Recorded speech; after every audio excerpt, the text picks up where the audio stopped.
Nalagyan pa yan ng LED light dito, mas lalo siyang poporma. This is a budget camcorder 4K video mga lods. No? Kung wala kang malaking budget, pwede na to pag magba-vlog kayo. No? So, okay mga lods, na-deliver na yung order natin para dito sa camera na to. No? So buksan na natin siya mga lods.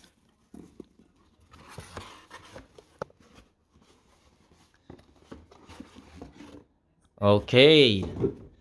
So ito kasi mga lods, no, yung handle niya, ayan, maliit lang yung handle niya. So tsaka wala siyang mount dito para sa LED light. So bumili tayo nito mga lods. Parang mas malaki siya dito, and then meron siyang mount dito para sa LED light, no? Para pag kumukuha tayo ng video is meron siyang lighting. So tingnan natin mga lods.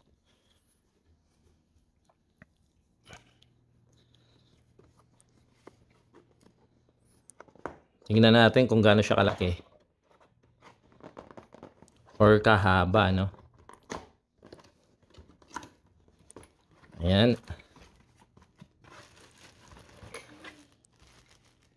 So ito, so mas malaki talaga siya, no? Ayan. Oh, malaki siya. Ito ang liit lang niya. So ito matangkad. At ito yung sinasabi ko.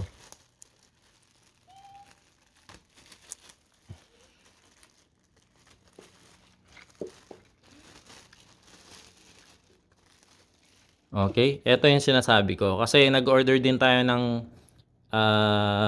LED light, no? Para ilagay naman siya dito. Ayan. Ilalagay natin siya dito. Pag na-deliver yun mga lods, siya-assemble ulit natin, no? Para makita nyo yung kanyang itsura. So, ayan mga lods, no? Ilalagay natin to. Ililipat natin to dito. So, unscrew mo lang naman siya dito. So, ayan. Ganyan lang siya kaliit mga lods, oh. Ganyan lang siya kaliit. So, ang liit niya. Compare mo dito. Napakalaki.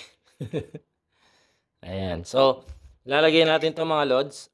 So, ito na yung final outcome niya mga lods, no? Kung i-compare mo, sobrang laki talaga niya. Ito yung dati niya, no? Yung stock na nakalagay sa kanya. Ayan, no? Sobrang laki. Ito, curve talaga siya, and then meron siyang parang apakan, no? Para pag nilagay mo, flat na flat talaga siya. Hindi siya matutumba. Ito is wala, no? Natutumba siya. So hindi siya flat.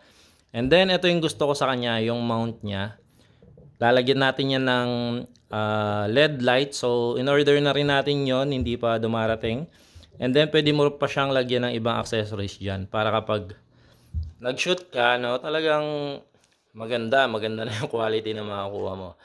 So, ayan mga lods, no, gagamitin namin to ni Riley sa mga susunod na videos namin. Pero most of the time ngayon, puro cellphone pa ginagamit namin. So, pero pag sa bahay lang siguro, ito ang gagamitin namin, no? So, ayan mga lods, no, super cool na niya, no? So, pag nalagyan pa yan ng LED light dito, mas lalo siyang poporma. This is a budget camcorder 4K video mga lods, no? Kung wala kayong malaking budget, pwede na to pag magba-vlog kayo, no? So hindi naman kailangan na mahal talaga yung bilhin nyo, no? Basta makuha nyo lang yung outcome na gusto nyo, kahit mura lang yung camera nyo, no?